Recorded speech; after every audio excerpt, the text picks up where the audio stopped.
చూడండి, వాక్యంలోనికి వెళ్దాం. ఈరోజు మనము మార్కు సువార్తలో 11వ అధ్యాయం 12వ వాక్యంలో వ్రాయబడిన వాక్యం బట్టి మనమంతా కూడా కొన్ని మాటలు మాట్లాడుకుని మన ఆత్మీయ జీవితానికి సంబంధించిన మాటలన్నీ కూడా మనం మాట్లాడుకోవచ్చు. దయచేసి ప్రతి ఒక్కరు కూడా మరి మార్కు సువార్త 11వ అధ్యాయము 12వ వాక్యాన్ని చూడాలని మీ అందరికీ తెలియజేస్తా ఉన్నా. మరునాడు వారు బెతన్యా నుండి వెళ్ళుచుండగా ఆయన ఆకలగొని ఆకులు గల ఒక అంజూరపు చెట్టును దూరము నుండి చూచి దాని మీద ఏమైనాను దొరికినేమో అని వచ్చాను. ఈ సందర్భం యేసు ప్రభు తరములో ఆయన శరీరధారిగా ఉన్నప్పుడు ఆయనకు అలాగునే శిష్యులకు మధ్యలో జరిగిన సందర్భం ఇది. ఆయన తన శిష్యులను తీసుకుని మరి యెరూషలేము పట్టణానికి బెతన్యా అనే గ్రామం నుండి బయలుదేరి వెళ్తూ ఉన్నారు. అలాగున ఆ దారి గుండా ప్రయాణం చేసి వెళ్తూ ఉన్నప్పుడు సరిగ్గా ఆ దారిలో ఉండగా ఆయనకి ఆకలేసింది. ఉదయాన్నే ఆయనకి ఆకలేసింది. అరే ఆకలేస్తూ ఉంది అనేసి యేసుక్రీస్తు వారు సరిగ్గా దూరమున ఒక అంజూరపు చెట్టు ఆకులతో చాలా పచ్చగా కనిపిస్తూ ఉంది. దాని దగ్గర ఏదైనా ఒక కాయ దొరికిద్దేమో, ఒక ఫలము దొరుకుద్దేమో అని గబగబా ఆ చెట్టు దగ్గరికి వెళ్ళి కోసుకు తిందామని ఆయన వెతికితే ఆ చెట్టు మీద ఒక్క కాయ కూడా కనిపించలేదు. ఈ కొమ్మ చూశారు, ఒక కాయ లేదు. ఆ కొమ్మ చూశారు, ఒక కాయ లేదు. యేసుక్రీస్తు వారు చెట్టంతా వెతికారు కానీ ఆ చెట్టు మీద ఒక్క కాయ కూడా కాసి లేదు. యేసుక్రీస్తు వారికి కోపం వచ్చి, అరే నేను ఆకలగొని నీ దగ్గరికి వస్తే ఒక్క కాయ కూడా నాకు ఇవ్వలేకపోయావు అని యేసుక్రీస్తు వారు ఆ చెట్టుని శపించారు. ఇక మీదట నీవు కాయకుందువు గాక అని శపించేశారు. తర్వాత యెరూషలేము పట్టణం వెళ్ళారు. ఆ పట్టణంలో వారు వెళ్ళిన పని చూసుకున్న తర్వాత మరలా తిరిగి అదే దారి గుండా ప్రయాణమై వచ్చేస్తూ ఉన్నారు. ఆ దారి గుండా ఆ ప్రాంతానికి వచ్చేసరికి, ఆ చెట్టు దగ్గరికి వచ్చేసరికి పేతురు ఆ చెట్టును చూశాడు. ఆ చెట్టు అంతా ఎండిపోయింది. ఎలా ఎండిపోయింది? వేళ్లతో సహా ఎండిపోయింది. పేతురు చూసి ఆశ్చర్యపోయి, ప్రభువా, మనం వెళ్ళేటప్పుడు మీకు ఆకలేసిందని చెట్టు దగ్గరికి వెళ్ళి మీరు ఆ చెట్టు కాయ ఇవ్వలేదనేసి ఆ చెట్టుని శపించారు కదా, ఆ చెట్టు చూడండి ఎలా ఎండిపోయిందో, వేళ్లతో సహా ఎండిపోయిందండి అని పేతురు చెప్పాడు. యేసుక్రీస్తు వారు అన్నారు, మీరు మాత్రం విశ్వాసం ఉంచుడి అని అన్నారు. ఈ సందర్భం అనేక మార్లు మనం మాట్లాడుకున్నాం, అనేక మార్లు మనం బైబిల్లో చదివాం కూడా. అయితే అసలు యేసుక్రీస్తు వారు ఆ చెట్టుని ఎందుకు శపించారు? ఆ చెట్టు తప్పేమన్నా ఉందా? అసలు ఎందుకని అక్కడే మనకు వ్రాయబడి ఉంటుంది. ఆ చెట్టు అంజూరపు కాయలు కాసే కాలము కాదు అని అక్కడ వ్రాయబడి ఉంటుంది. అంటే ఆ చెట్టు తప్పేమీ లేదు. దేవుడు ఎలాగైతే సృష్టించారో అలాగునే అది ఆ కాయలు ఆ రోజుల్లో కాస్తుంది. ఎందుకంటే అది సీజనర్, సంవత్సరం పొడుక్కి కాయదు, అది దాని కాలం అందది కాస్తుంది. నా చెట్టు తప్పేమీ లేదు. ఇప్పుడు వేసవకాలంలో మామిడికాయలు కాస్తాయి. మామిడి చెట్టు ఒక సీజనర్. మనకు శీతాకాలమే వచ్చేయాలి లేదా వర్షాకాలమే కాసేయాలంటే అది కాయదు. దేవుడు అలా పుట్టించాడు దాన్ని. మరి ఎందుకని ఆ చెట్టు తప్పయింది? ఎందుకని ఆ చెట్టుని యేసుక్రీస్తు వారు మరి శపించారు? చెట్టు తప్ప ఏమీ కనిపించట్లేదు కదా, దాని కాలం కాదు కదా అనేది మనం ఆలోచన చేస్తే ఇదే సందర్భం, ఇదే మాదిరి ఇంకొక చోట కూడా మనకు కనిపిస్తుంది. ఎక్కడది? ఒక మారు అరణ్యములో దాదాపుగా 5,000 మందికి ఆహారం లేకపోతే యేసుక్రీస్తు వారు మరి ప్రార్థన చేసి కృతజ్ఞతా స్తుతులు చెల్లించి 2 చేపలు అలాగునే మరి 5 రొట్టెలు ఇవన్నీ కూడా ప్రార్థన చేసి కృతజ్ఞతాస్తుతులు చెల్లిస్తే అందరికి 5,000 మందికి పంచిపెట్టగా ఇంకా 12 గంపలు మిగిలాయి అనేది మనం అందరం చూస్తూ ఉన్నాం. ఆ సందర్భం అయిపోయిన తర్వాత మరి ఒక సందర్భం అదే రీతిగా వచ్చింది. మరలా భోజనాలు పెట్టాలి. మరలా ఆహారం పెట్టాలి, మరలా మరి ఎలాగా ఏం చేయాలని శిష్యులు ఇంకొక మారు అదే సందర్భం వచ్చినప్పుడు వీళ్ళందరికీ ఎలా పెడతాం మనం అని ఆలోచన చేసి యేసు ప్రభు దగ్గరికి వెళ్ళి, అయ్యా గ్రామంలోకి వెళ్ళాలంటే చాలా దూరం కదా గ్రామం, అక్కడికి వెళ్ళి తీసుకురావాలంటే ఇప్పుడు అయ్యే పనేనా, ఏంటి అసలు వీళ్ళందరికీ భోజనం ఎలా పెడతాం అని ఇంకొక మారు ఇదే సందర్భం వచ్చినప్పుడు కంగారు పడతా ఉంటే యేసు ప్రభు వారు అన్నారు, ఇంతకు ముందర ఇటువంటి సందర్భం వచ్చినప్పుడు నేను ప్రార్థన చేసి వారందరికీ వేలాది మందికి నేను భోజనం పెట్టలేదా, దేవునికి ప్రార్థన చేసి నా తండ్రికి ప్రార్థన చేసి నా తండ్రికి కృతజ్ఞతాస్తులు చెల్లించి నేను ఇలాగున్న వేలాది మందికి భోజనాలు పెట్టాను కాబట్టి మీలో విశ్వాసం పెరగాలి కదా, మరలా ఈ సందర్భం వచ్చింది, మరలా ఆయన ప్రార్థన చేస్తే ఖచ్చితంగా తండ్రి అయిన దేవుడు మనకు సహాయం చేస్తాడు, వీళ్ళందరికీ భోజనాలు పెట్టేయచ్చు అనే విశ్వాసం మీలో కలగాలి కదా, ఏమైపోయింది ఆ విశ్వాసం అని యేసుక్రీస్తు వారు అడగటం ఆ సందర్భాన్ని మనం చూస్తాం. మొదటిగా కార్యం చేసింది దేనికంటే యేసుక్రీస్తు వారు శిష్యుల్లో విశ్వాసం పెరగడానికి, అంటే శిష్యుల్లో విశ్వాసాన్ని పెంచడానికి అక్కడ అద్భుత కార్యాన్ని చేసినట్లు మనం చూస్తూ ఉన్నాం. మరి ఇక్కడ కూడా తప్పు లేని చెట్టును శపించారు అని అంటే ఎందుకు శపించారట అంటే, విశ్వాసం లేకపోతే మీ ఆత్మీయ జీవితాలు ఎలాగున పాడైపోతాయి, ఎండిన స్థితిలోనికి వెళ్ళిపోతాయి, మీరు మాత్రం విశ్వాసం ఉంచుడి మీ జీవితాలు పచ్చగా ఉంటాయి అని శిష్యులకు ఒక అనుభవం నేర్పడానికి, వారిలో విశ్వాసాన్ని పెంచడానికి ఈ కార్యాన్ని చేసినట్లు మనకు కనిపిస్తూ ఉందే కానీ ఇక మరేమీ కాదు. ఇలాగను మనం చెప్పుకుంటే యేసుక్రీస్తు వారు అనేక అద్భుత కార్యాలు చేసి తన శిష్యులకు ఎంతో విశ్వాసాన్ని పెంచినట్లుగా మనం చూస్తూ ఉంటాం.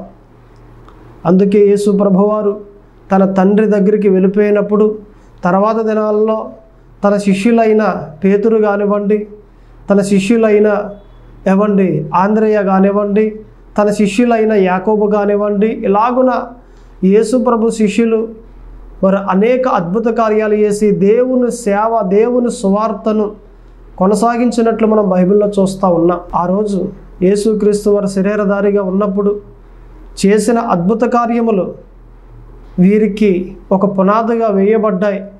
వీరు కూడా చేయడానికి విశ్వాసపూరితమైన జీవితాన్ని కలిగి వీరంతా దేవునికి అనుకూలంగా పరిచర్య చేసినట్లు, దేవునికి మహిమకరంగా పరిచర్య చేసినట్లు మనమంతా చూస్తూ ఉన్నాం. కాబట్టి ఏదైనా నీ జీవితంలో ఒక అద్భుత కార్యం దేవుడు చేస్తే అది ఎందుకు చేసాడు అంటే, రాబోయే దినములలో ఒకవేళ అద్భుత కార్యం చేయలేనప్పుడు కూడా దేవుడు ఒకప్పుడు చేసాడు కాబట్టి ఇప్పుడు కూడా చేస్తాడు అనే విశ్వాసం నీవు కలిగి ఉండాలని, నీలో విశ్వాసాన్ని పెంచాలని ఆయన అద్భుత కార్యాన్ని చేశాడు అని చెప్పడానికి నేను ఇష్టపడతా ఉన్నాను. అయితే ఈ వాక్యం అంతటిలో నుండి మనం చూస్తే ఒక మాట రూఢిగా మనం మాట్లాడుకుంటే, ఈ చెట్టు కాయలు కాసిన దానిగా మనకు కనిపించలేదు, కాయలేని దానిగా మనకు కనిపిస్తూ ఉంది. అంటే ఫలించే చెట్టు మాదిరి లేదు కానీ ఫలించలేని చెట్టు మాదిరి కనిపిస్తూ ఉంది ఈ చెట్టు. అంటే మనం ఎలాగ ఉండాలి? ఇప్పుడు యేసుక్రీస్తు వారు ఆ చెట్టును ఎలా ఆశించారట? ఫలించే చెట్టు వలె ఉండాలని ఆశించారు.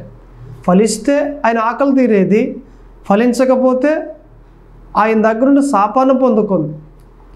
ఈరోజు కూడా మనం ఫలించామనుకోండి, దేవుని ఆకలి తీర్చిన వారిగా, అంటే దేవునికి మహిమనిచ్చే వారిగా, మనము దేవుని యొద్ద నుండి ఆశీర్వాదం పొందుకునే వారిగా మనం ఉంటాం. అంతేగాని దేవునికి మహిమను ఇవ్వలేదనుకోండి, దేవుని సంతోషపరచలేదనుకోండి, భూమి మీద ఉండి మన ఫలాలు ఫలించలేదనుకోండి, ఇక ఆయన దగ్గర నుండి మనకి ఏమొస్తుందట?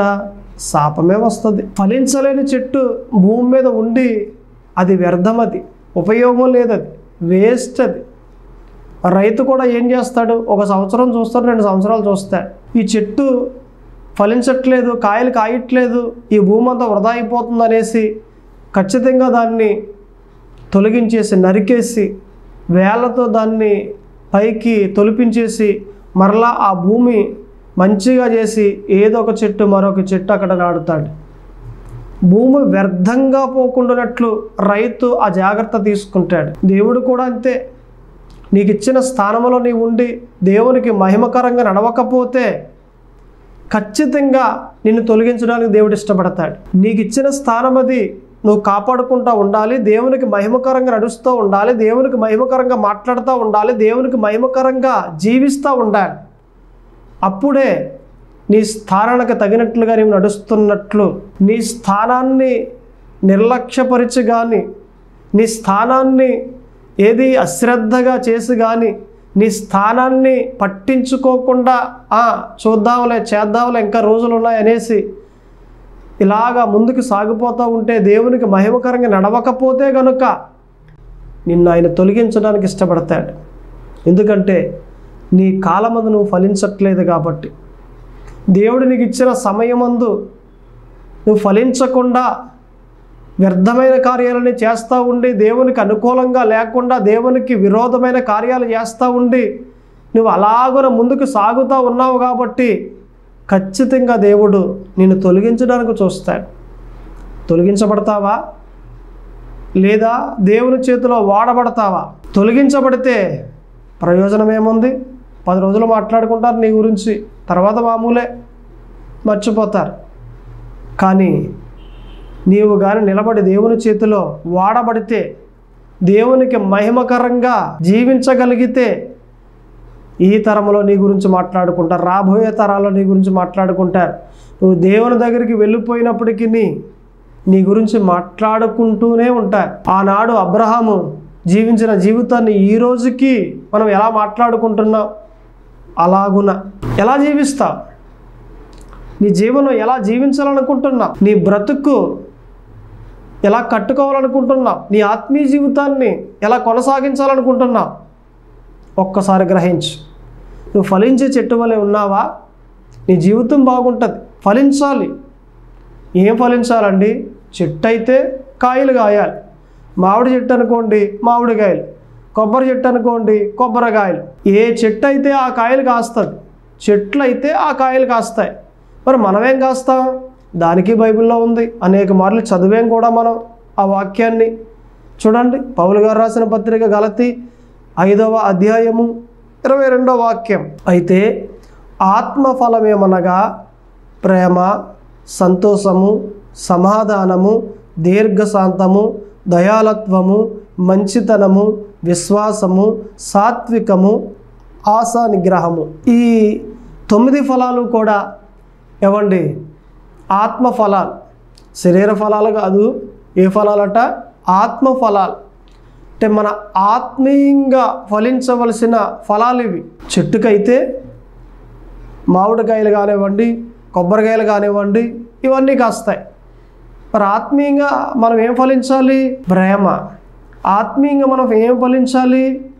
సంతోషం. ఆత్మీయంగా మనం ఏమి ఫలించాలి? సమాధానం. ఆత్మీయంగా మనం ఏమి ఫలించాలి? దీర్ఘశాంతం. అంటే ఎలాగున ఈ ఫలాలన్నీ కూడా మనం ఏం చేయాలట? ఫలించాలి. మనం అంటే ప్రేమ అనే ఫలం ఫలించాలి. మేము ఫలిస్తానే ఉన్నామండి, మా కుటుంబాన్ని ప్రేమిస్తానే ఉన్నామండి అని అంటారు. కుటుంబాన్ని ప్రేమించడం అనేది అది సర్వసాధారణమైనది. నా కూతుర్ని నా కొడుకుని నేను ప్రేమిస్తాను, నా తల్లిని నా తండ్రిని లేదా నా భార్యను నేను ప్రేమిస్తాను, నా కుటుంబాన్ని నేను ప్రేమిస్తాను. అది ఎవరైనా ప్రేమిస్తారు. ఒక అన్యుడైనా, ఒక ముస్లిం అయినా, మనిషే పుట్టిన ఏ వ్యక్తి అయినా తన కుటుంబాన్ని ప్రేమిస్తాడు. అది సాధారణమైన ప్రేమ. మరి ఫలించే ప్రేమ ఏదండి? యేసు ప్రభువు చెప్పారు కదా, నిన్ను వలె నీ పొరుగు వారిని ప్రేమించుడి. మన పొరుగువారు ఎవరు? క్రైస్తవుడా? మన పొరుగువారు ఎవరు? అన్యుడా? మన పొరుగువారు ఎవరు? హిందువా? మన పొరుగువారు ఎవరు? లేకపోతే ముస్లిమా? ఎవరైతే వారిని మనం ఏం చేయాలట? ప్రేమించాలి. యేసుక్రీస్తు వారు చెప్పినప్పుడు మీరు గ్రహించాలి, నిన్ను వలె నీ పొరుగు వారిని ప్రేమించుడి అని చెప్పారు. కానీ నిన్ను వలె నీ క్రైస్తవుని ప్రేమించు అని చెప్పలేదు. నిన్ను వలె నీ క్రైస్తవుని ప్రేమించు అంటే అన్యుని ప్రేమించక్కర్లేదు. నిన్ను వలె నీ క్రైస్తవుని ప్రేమించునంటే ముస్లింని ప్రేమించక్కర్లేదు. కానీ యేసు ప్రభువు అలా చెప్పలేదు. నిన్ను వలె నీ పొరుగు వారిని ప్రేమించుడి. ఆ పొరుగువాడు అన్యుడైనా, క్రైస్తవుడైనా, ముస్లిం అయినా, అది ఎవరైనా కానీ మనిషి కాబట్టి, పొరుగువాడు కాబట్టి మనం ప్రేమించాలి అని అది ఆజ్ఞగా యేసుక్రీస్తు వారు మనకు ఉంచారు. ప్రేమించాలి అని ఆజ్ఞగా పెట్టారే కానీ దాన్ని ప్రేమిస్తే బాగుంటుంది అని సలహాగా పెట్టలేదు. సలహా వేరు, ఆజ్ఞ వేరు. మనం ఏం చేయాలి? ఇప్పుడు ఫలించాలి. ఏ ఫలం అటిది? ప్రేమ అనే ఫలము ఫలించాలి. కుటుంబాన్ని ప్రేమిస్తే అది సాధారణమైన ప్రేమ, ఫలించిన ప్రేమ కాదు. అయితే నిన్ను వలె నీ పొరుగువారిని ప్రేమిస్తే అది ఫలించిన ప్రేమ. నీ శత్రువుని ప్రేమించు అనేది కూడా ఫలించిన ప్రేమ. అది శత్రువుని కానీ ప్రేమిస్తూ ఉన్నావా? పొరుగువారిని కానీ ప్రేమిస్తూ ఉన్నావా? అయితే ఈ ఫలం నువ్వు ఫలించావు. నీ ఆత్మనే చెట్టునకు ఒక కాయ కాసేవు. నీవు కాయాలి, నువ్వు ఫలించాలి. ఫలించే చెట్టు వలె నువ్వు ఉండాలి. అప్పుడే కదా నీ జీవితం అంతా బాగుంటుంది. అంతేగాని నేను ఫలించను, నేను ఇలాగే ఉంటాను, నేను ఏ కాయ కాయను, నేను భక్తిపరంగా ఎదగను నేను అని అంటే దేవుడు ఊరుకుంటాడా? ఏ కాయ కాయకపోతే ఎవరికి నష్టం? నీకే నష్టం. ఏ ఫలము ఫలించకపోతే ఎవరికి నష్టం? దేవునికా? నీకే నష్టం. నీ స్థానాన్ని దేవుడు ఇంకొకరికి ఇవ్వగలడు. నీకు ఇచ్చిన స్థానాన్ని నువ్వు కాపాడుకోగలిగితే ఒక ఉన్నతమైన స్థాయిలోనికి నువ్వు ఎక్కగలుగుతా. దేవుడు నీకు ఒక స్థానాన్ని ఇచ్చాడు, ఆ స్థానాన్ని కాపాడుకోవాలి. దేవుడు నీకు ఒక అధికారం ఇచ్చాడు, ఆ అధికారాన్ని కాపాడుకోవాలి. దేవుడు నీకు ఒక కుర్చీ ఇచ్చాడు, ఆ కుర్చీని నువ్వు కాపాడుకోవాలి. దేవుడు నీకు ఒక హోదా ఇచ్చాడు, ఆ హోదాను కాపాడుకోవాలి. దేవుడు నీకు ఏదైతే అప్పగించాడో దాన్ని నువ్వు కాపాడుకోవాలి. కాలదన్నుకోకూడదు.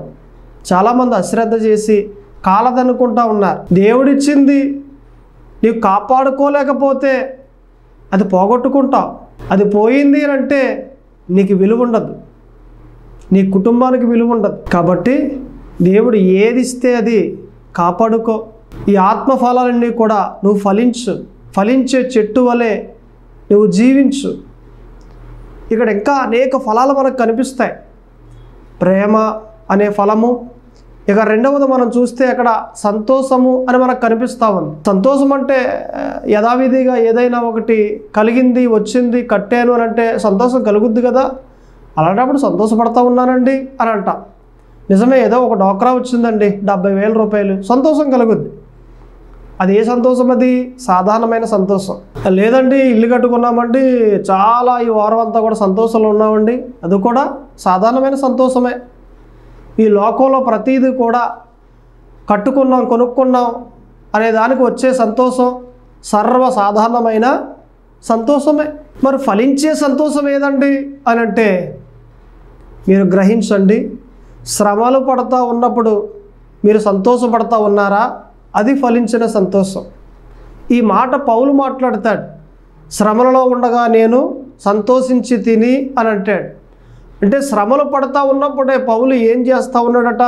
సంతోషపడతా ఉన్నాడు. అంటే మనకు శ్రమలు వచ్చినప్పుడు, బాధలు వచ్చినప్పుడు, ఇబ్బందులు వచ్చినప్పుడు, నిందలు వచ్చినప్పుడు దేవుణ్ణి మనము గుర్తు చేసుకుని దేవుని నామములో ఇదంతా కూడా నేను శోధన అనుభవిస్తూ ఉన్నాను, శ్రమ అనుభవిస్తూ ఉన్నాను అని మనం సంతోషిస్తూ ఉండాలి. శ్రమలలో ఉండగా, శోధనలో ఉండగా, నిందలలో ప్రయాణం చేస్తూ ఉండగా ఆ సమయంలో, ఆ టైంలో మనము ఏవండి సంతోషపడతా ఉండగలిగితే మనము సంతోషము అనే ఫలము ఫలించాం. ఈ ఫలము మీరు ఫలించారా? ఏదైనా కొనుక్కున్నప్పుడు, ఏదైనా కట్టుకున్నప్పుడు మేము సంతోషంగా ఉన్నామండి, లేదా ఎవరైనా ఒక జోక్ వేసినప్పుడు మేము సంతోషంగా ఉన్నామండి, ఇది సాధారణమైన సంతోషం. కానీ ఫలించిన సంతోషం ఏది అంటే నీవు శ్రమలలో ఉండగా సంతోషపడతావే, అదే ఫలించిన సంతోషం. ఇక్కడ మనం ఆలోచన చేస్తే ఇంకా అనేక ఫలాలు మనకు కనిపిస్తూ ఉన్నాయి. సమాధానం. ఈ సమాధానం అనేది చూడండి, ఇద్దరు కలిసి ఏమైనా గొడవ పెట్టుకున్నారనుకోండి, ఒక ఆమె అన్యురాలు, ఒక ఆమె క్రైస్తవురాలు. ఈ ఇద్దరు గొడవ పెట్టుకున్నారు. ఇద్దరికి మీద గొడవ అయిపోయింది. గొడవ అయిపోయిన 4వ రోజు కానీ లేకపోతే 5వ రోజు కానీ క్రైస్తవురాలు వెళ్ళి, అమ్మ మొన్న ఏదో అయిపోయిందిలే, క్షమించు, సర్లే అని సమాధానం పడుతుంది. ఆమె ఏమంటుంది? సిగ్గులే తెట్టి నీ మొగ నాకు చూపించుకు, మరలా సిగ్గులేకుండా నా దగ్గరికి వచ్చావా, వెళ్ళిపో అని అంటుంది. కానీ ఈమె వెళ్ళి సమాధాన పడుతుంది. అంటే ఎక్కడైతే గొడవ వచ్చిందో, ఎక్కడైతే మాటలన్నదో, ఎక్కడైతే మాటలు పడ్డదో అక్కడికి వెళ్ళి మరలా మరలా సమాధాన పడుతుంది అని అంటే ఈ సమాధానము ఏ ఫలం ఇది? సమాధానం అనే ఫలం ఇది. అంటే ఫలించే ఫలాల్లో ఏవండి ఈ ఫలము సమాధానం అనే ఫలము. ఈ సమాధానం అనేది ప్రతి ఒక్కరూ పడుతూ ఉండాలి. ఈ ఫలం అనేది ప్రతి ఒక్కరూ ఫలిస్తూ ఉండాలి.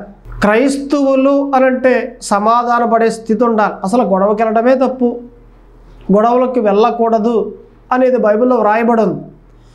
లేదు బలహీనత ఉంది, వాళ్ళు ఏమన్నా అంటూ ఉంటే తట్టుకోలేకపోతున్నాను, గొడవకి వెళ్ళిపోతున్నాను, నా బలహీనత అండి. ఓకే, వెళ్ళిన తర్వాత నువ్వేం చేయాలి? సమాధాన పడాలి. నువ్వు సమాధాన పడితే ఏ ఫలం ఫలించినట్లు? సమాధానము అనే ఫలము ఫలించినట్లు. ఇంకా మనకు కనిపిస్తున్నాయి ఏమని? దీర్ఘశాంతము. దీర్ఘశాంతం అంటే దీర్ఘ అంటే అర్థం ఏంటి? దీర్ఘ అంటే అర్థం ఏంటి? అంటే 100 సంవత్సరాలు.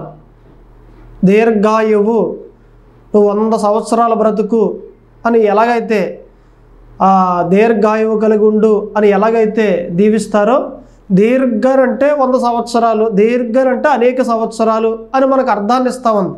ఇప్పుడు దీర్ఘశాంతం అని అంటే ఎప్పుడు నిత్యం ఉండే శాంతం. కొంతమందికి శాంతం ఉంటుంది కానీ నిత్యం ఉండదు. అంటే ఈ శాంతం అనేది అప్పుడప్పుడు ఏమైపోతూ ఉంటుంది? పాడైపోయి కోపం వచ్చేసి, ఆగ్రహం వచ్చేసి, ఇక వీరు ఆత్మీయ జీవితాన్ని కోల్పోయి కోపంతో రగిలిపోతూ ఉంటారు. కానీ శాంతం లేదా? ఉంది. మరి కోపం వచ్చేసిందే, అహంకారం వచ్చేసిందే అంటే ఆ టైంలో వారు అన్న మాటల బట్టి వచ్చేసింది. మరి శాంతం లేదా? ఉంది. మరి ఏమి లేదు? దీర్ఘశాంతం లేదు. మరి ఏముండాలి ఇప్పుడు? దీర్ఘశాంతం కలిగి ఉండాలి. అంటే ఎప్పుడు ఎల్లప్పుడూ శాంతం కలిగి, ఎవరు ఎన్ని మాటలు అన్నప్పటికీ శాంతం కలిగి ఉంటే దాన్నే ఏమంటారట? దీర్ఘశాంతము అని అంటారు. ఈ ఫలం కూడా మనం ఏం చేయాలి? ఫలించాలి. ఇంకా మనం చూస్తే దయాలత్వం అంటే దయ. దయ అంటే మనందరికీ తెలుసు. ఎవరైనా బాధల్లో ఉన్నారా? దయ కలిగి ఉండాలి. ఎవరైనా ఇబ్బందుల్లో ఉన్నారా? దయ కలిగి ఉండాలి. దయ చూపించాలి. ఎవరో వచ్చారు, ఇంటి ముందర నిలబడ్డారు, అమ్మ అని భిక్షం అడిగారు, వారి మీద మనం దయ చూపించి ఏదో కాస్త మన సామర్థ్యం కొలది సహాయం చేస్తాం. దాన్ని ఏమంటారట? దయాలత్వం. అంటే ఇలాగున ఇటువంటి ఫలాలన్నీ కూడా మనం ఫలిస్తే మన జీవితం అంతా కూడా చాలా బాగుంటుంది. అంతేకాకుండా ఇంకా మంచితనము. మంచితనం అంటే మనందరికీ తెలుసు. అందరితో మంచిగా ఉండాలి, అందరితో గొడవలు పెట్టుకోకుండా ఉండాలి. నిజంగా మీ గ్రామంలోనికి వచ్చి పలానా వ్యక్తి ఎటువంటి వాడండి అని అంటే చాలా మంచివాడండి అని చెప్పేటట్లు మీరు బ్రతకాలి. అటువంటి మంచితనము మనము కలిగి ఉండాలి. విశ్వాసం అంటే దేవుని యందు నమ్మిక, విశ్వాసము కలిగి ఉండాలి. దేవుడు చేస్తాడు అనేది విశ్వాసం. దేవుడు చేస్తాడు అని ఎదురు చూస్తూ ఉండేది నిరీక్షణతో కూడిన విశ్వాసం. విశ్వాసము అనేది సాధారణమైనది, అయితే నిరీక్షణతో కూడినది ఫలించే విశ్వాసము.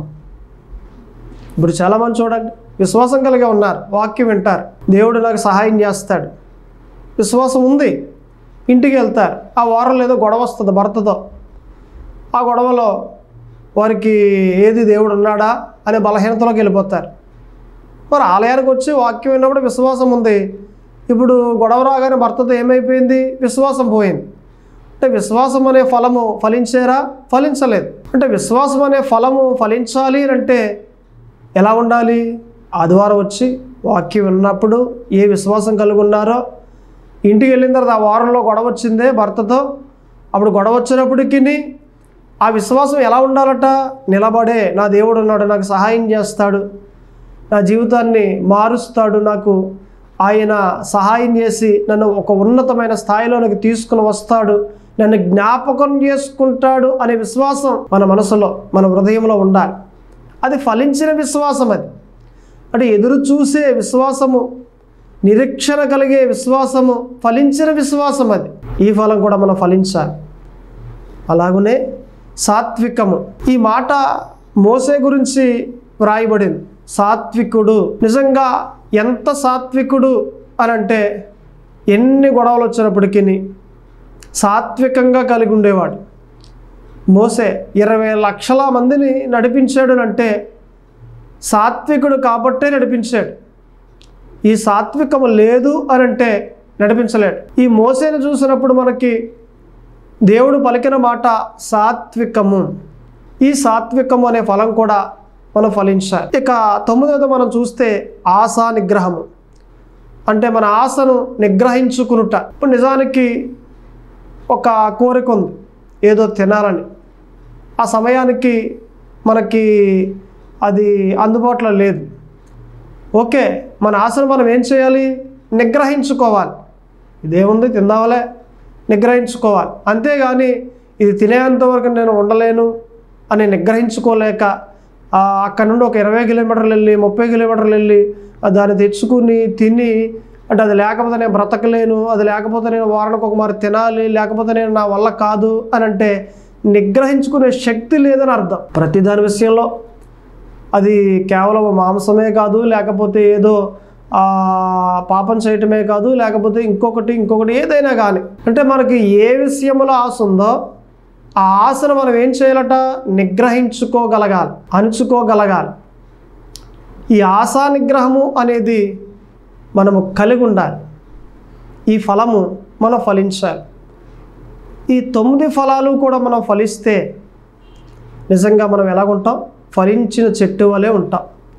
యేసుక్రీస్తు వారు చెట్టు దగ్గరికి వెళ్ళినప్పుడు ఆ చెట్టుకు ఒక కాయ కూడా కాయలేదు అని అంటే ఫలించే చెట్టు కాదు అది.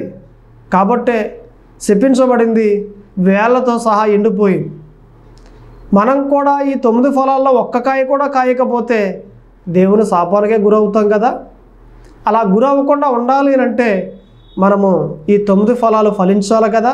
ఒక్కసారి గ్రహించండి, ప్రార్థన చేయండి, మంచి ఫలాలన్నీ కూడా మీరు ఫలించండి.